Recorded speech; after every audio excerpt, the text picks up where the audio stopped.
Eu ia perguntar o que o senhor já sabe sobre esses 4 Exatamente. auditores em questão. O que eles disseram? Eles já prestaram depoimento à polícia. O que eles disseram? Algum deles admite que entrou, que levantou dados sigilosos dos ministros? E quais ministros?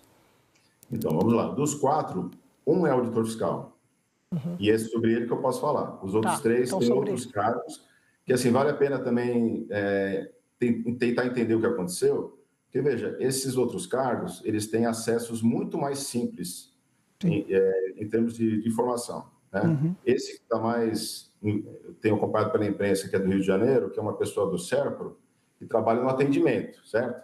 Então, uma pessoa que trabalha lá no atendimento, ela não tem os acessos, não deve ter, tá? Em tese, não deve ter acesso a sistemas que levariam a esses vazamentos de informações que supostamente ocorreram, que estão sendo avaliados.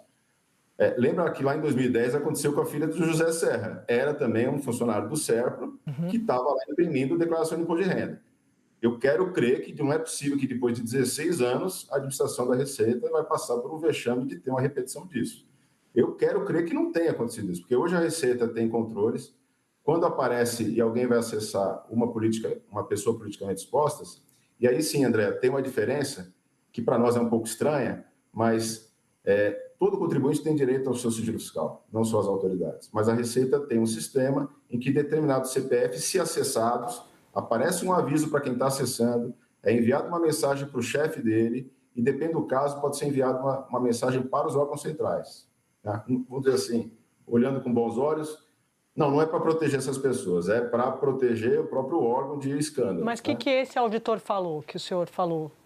Esse auditor, que é lá do interior de São Paulo, ele falou sim, ele foi ouvido não pela Polícia Federal, ele foi ouvido pela administração da Receita, né, que ele teria feito um acesso em meados de novembro do ano passado, né, e ele de fato lembrou, né, foi dizer, olha, você justifique por que você fez acesso a essa pessoa, que era uma parente do ministro Gilmar Mendes.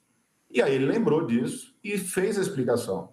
Ele estava atrás de saber se essa pessoa era uma ex-mulher, enfim, era uma parente de um colega com o mesmo sobrenome, da mesma região, lá de Cuiabá, no Mato Grosso do Sul, e que tinha sido amigo dele de longa data, e ele foi fazer isso.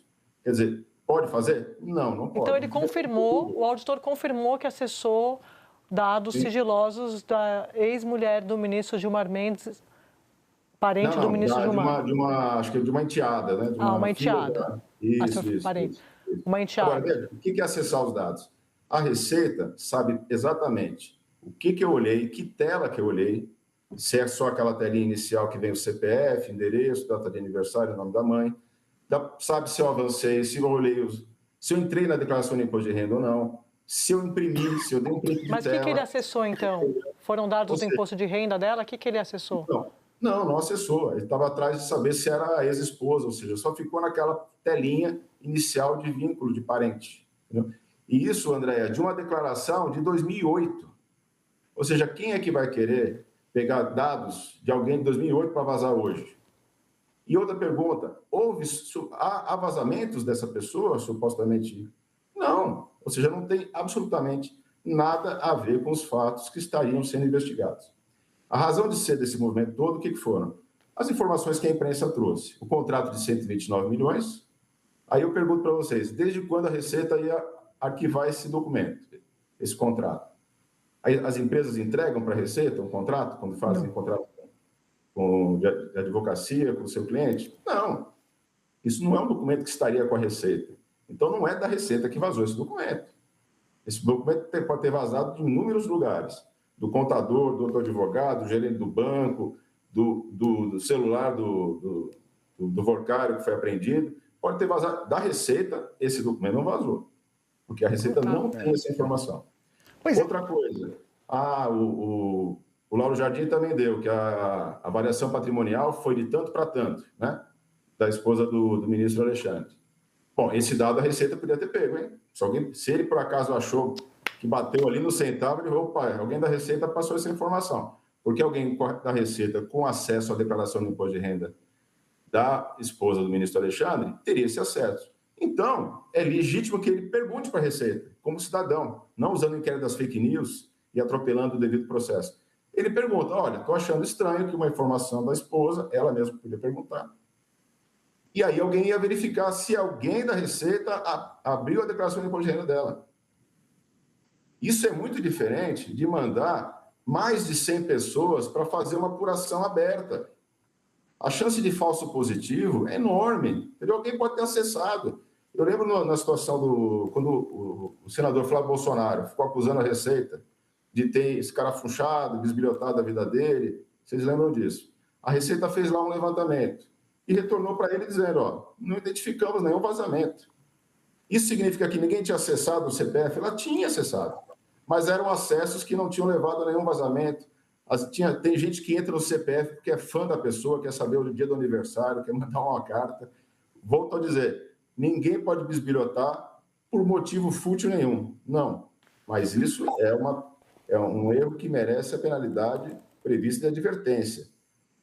O que nós estamos vendo é que esse erro foi encaixado num processo tal que a pessoa está com tornozeleira, privação de liberdade, sem processo nenhum anterior, foi levado celular, notebook, e ela não sabe o que está acontecendo. Quer dizer, ela sabe que isso que está acontecendo não tem nada a ver com os supostos vazamentos. Então, assim, é uma situação bem grave, muito atípica. Como começou essa investigação? Foi peticionado a Receita pelo Alexandre de Moraes, mas com base em que vazamento? O que foi publicado, ou noticiado que houve a quebra que originou esse pedido, essa devassa? Olha, Otávio, o que a gente sabe são basicamente o contrato de 129 milhões que foi trazido ali pela Malu Gaspar e a informação do Lauro Jardim da variação patrimonial da esposa. Agora, quando isso é sempre colocado como um ataque à instituição, então coloca todos os ministros, aí coloca o PGR, aí coloca os parentes até não sei qual grau, entendeu? Tanto que essa pessoa, quer dizer, uma enteada, quer dizer, filha da ex-mulher, e estava na lista, tanto que apareceu. E aí, é o que eu digo, na nossa visão, na nossa leitura, é uma forma de... Vai ter algum falso positivo, entendeu? Essas pessoas aí que são funcionários do CERP, se tiver alguém fazendo como estão levantando, que ele estava imprimindo declarações dos ministros e vendendo, é um vexame enorme para a administração da Receita. Eu quero crer que isso não vá se confirmar. Né? Porque, veja, alguém que está lá no CAC Laranjeiras, no Rio de Janeiro, está imprimindo declaração de imposto de renda dos ministros espalhados pelo país. Isso aí era para chamar a atenção muitíssimo. Vai dar o sistema alerta para ele, para todo mundo. Eu acho muito improvável que isso se confirme. Mas vamos ver. Eu posso dizer pelo auditor fiscal que isso em absoluto aconteceu. Quando apareceu essa confusão, que ele fez e reconhece, entendeu? Mas nós precisamos ter um pouco de proporcionalidade. Quer dizer, ele sabia que ao confessar isso, a corregedoria vai abrir um PAD, ele vai lá ser ouvido e ele vai ser penalizado, conforme diz o manual. Ele vai levar uma advertência. É isso que ele esperava, e não receber a Polícia Federal às 6 horas da manhã, né, fazendo mandado de busca na sua casa e botando uma tornozeleira. Né? Privação de liberdade é algo que precisaria ser motivado. Então, enfim, já cansamos de falar dos inquéritos das fake news, da falta de respeito ao devido processo legal, e a gente está muitíssimo preocupado que isso tenha acontecido novamente. Há uma mensagem que eu preciso registrar, subliminar, que isso afeta muitos auditores, que é o seguinte: esse tipo de medida, ela busca humilhar, ela busca constranger e busca amedrontar. E o pior é que dá certo. Se você for perguntar na Receita hoje, quem é que topa aí? Vamos organizar os grupos de fiscalização para ir atrás de altas autoridades? Você não vai encontrar nenhum. É menos arriscado fiscalizar membros do PCC do que altas autoridades da República hoje. Então, isso é um efeito concreto, muito negativo para a nossa instituição. Presidente Valdo Cruz, aqui de Brasília, prazer em falar com o senhor. Esclarecimentos importantes aqui para a gente entender o que está acontecendo. Eu ouvia ontem, dentro do Supremo Tribunal Federal, uma queixa em relação ao motivo da abertura dessa investigação. E, a depender do que o senhor está falando, o contrato, eu até ouvi a mesma coisa desses ministros, o contrato não está na Receita Federal, o contrato que foi divulgado pela Malu Gaspar. Isso não existe em registros da Receita, né? Não é isso, certo? Isso, perfeito.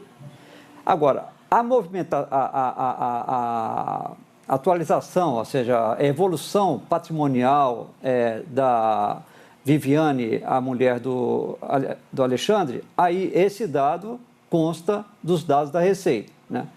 Aí eu pergunto o seguinte, neste caso, alguém que acessou o computador, ele tem que estar registrado que ele acessou também a evolução patrimonial ou já acessando o CPF da mulher do ministro, já é acesso para tudo quanto é de documento ali, contido ali dentro?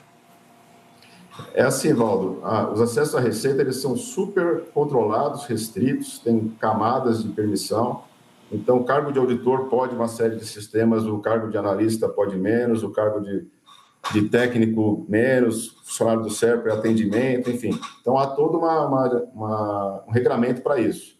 E também da onde você trabalha, quer dizer, se eu trabalho na área aduaneira, tem um tipo de sistema, se eu trabalho na fiscalização ou na consulta, enfim.